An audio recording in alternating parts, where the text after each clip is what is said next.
Assalamu alaikum and welcome to this episode of In the Shade of Ramadan. Inshallah, in this episode, we're going to be talking about modesty in Islam. And that is one of the most important qualities, one of the most important values that we have in Islam.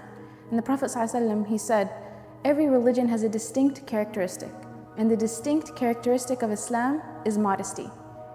And subhanAllah, when we look around the world today, whether you're in the East or you're in the West, one of the things that is very distinctive about a practicing Muslim is their modesty.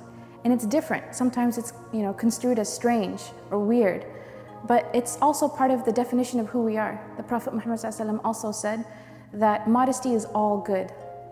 Modesty is all good. And he also mentioned that modesty is one of the branches of faith itself. So when we think about this value, and then we look at our communities and we see what's going on, we realize that practicing modesty is an uphill battle.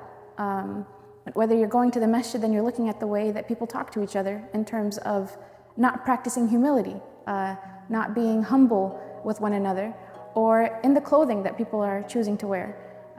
It's somewhat of a surprise to be in Ramadan, in Taraweeh, and realizing that more than half of the sisters in the room or in the hall praying are wearing skinny jeans, when we know that what the conditions of hijab are in Islam. And I don't want to focus so much on dress.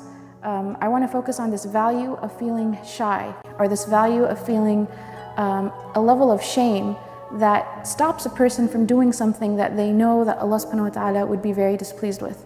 And there's external modesty, which is expressed through clothing and the way that a person carries their body, as well as through their character. And when you think about character, again, sometimes people think we're just talking about people who are flirtatious or people who are using bad words, and that's immodest. But it's not just that. You can be a very practicing Muslim, you can be a sheikh, you can be a teacher, and if you always need to be center of attention, it's not very modest. If you always need to be the loud one talking, the loud one everyone's looking at, the show off, that's not very modest. And so modesty goes beyond just the gender relations issue. It really has to do with feeling a sense of humility in front of God Himself, in front of Allah subhanahu wa ta'ala Himself. And so this Ramadan, let's look at our character. Let's look at how we talk to each other, whether it's in the masjid or outside. Let's not be modest in the masjid and then immodest outside, because the masjid may promote modesty while being out in public sometimes does not, or encourages immodesty. So in thinking about that, and realizing that when you practice modesty in a public space in the West, people are going to feel that that's a little bit strange. That's okay. We need to realize that's okay.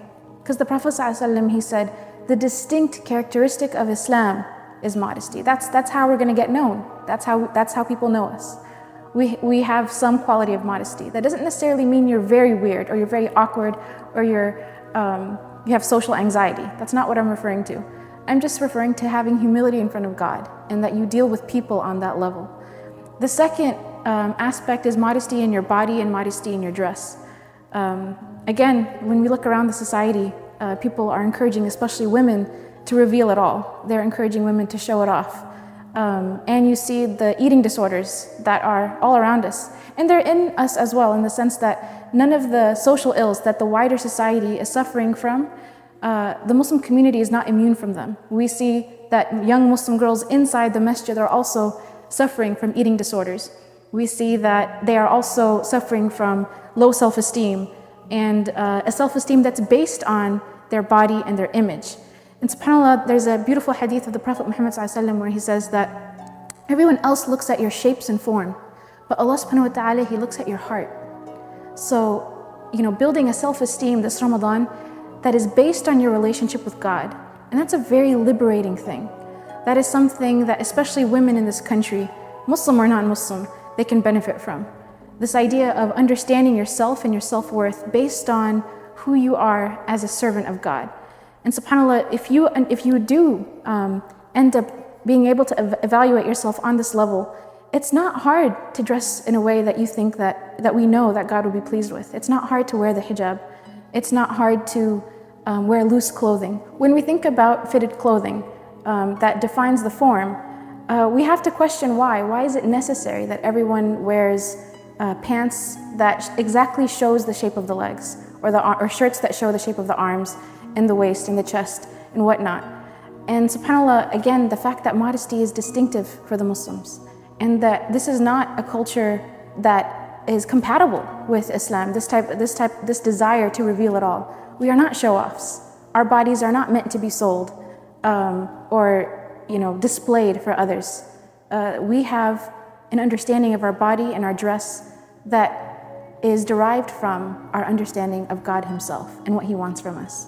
So when you get up in the morning and it's time to get ready, don't just wear good clothing to the masjid for Taraweeh. Try to wear something, and I'm not saying you have to wear jilbab.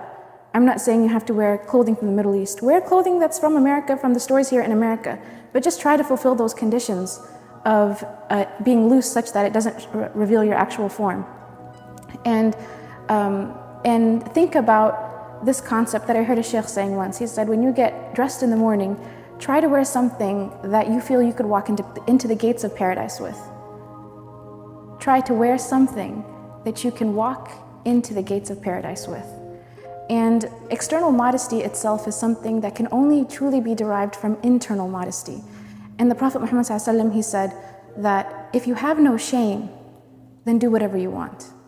And I think this is a really important thing for us to reflect on, that if we have no shame, we can easily do anything that Allah subhanahu wa ta'ala is displeased with. But there's a story that affected me. And when we're thinking about modesty, it's also important that we're humble about it, that we're not judgmental about it. There was a story of some young Muslims who were actually caught in a conference in a hotel room. And they were denying everything. And finally someone brought a Quran to them and said, swear on the Quran that what you were doing was appropriate. And up until that point, people who had witnessed the situation said, we just thought they were the worst people because look at what they're up to. And they're lying and everyone knows they're lying. But when they brought the Quran to them and asked them, please swear on the Quran, all parties refused to do so. Not a single one of them would dare touch the Quran and swear to something that was a lie. And so subhanAllah, it was this element, this shame that they still had, that they still carried inside of them, that stopped them from doing that. And at that point, the people dealing with them realized, no, everyone makes mistakes, but there's still good in these people. So even if you're someone who makes mistakes all the time, as all humans do, realize there's still good inside of you. If you can look inside and realize that you do have some shame in front of God, that you wouldn't ever put your hand on the Quran and swear to a lie, for example. That's something to grow on. And this Ramadan, take a moment to reflect on this sense of shame and growing a sense of shame in front of God.